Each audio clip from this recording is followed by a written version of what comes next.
Hi, my name is Max.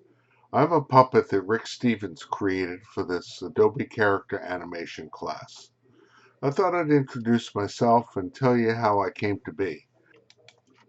The first step was working with templates that were originally provided in Character Animator and then modifying them. At that point, I decided I would use Photoshop rather than Illustrator to build my first from scratch puppet. That's me, Max. I have to say it was a really arduous task. I mean, full of joy in the creation of things. But my goodness, how difficult it was to adjust the rigging and to get the behaviors to work so that I could move my arms, move my legs, and of course, map all my features to my face. I'm pleased to meet you, and I'm sure we'll meet again.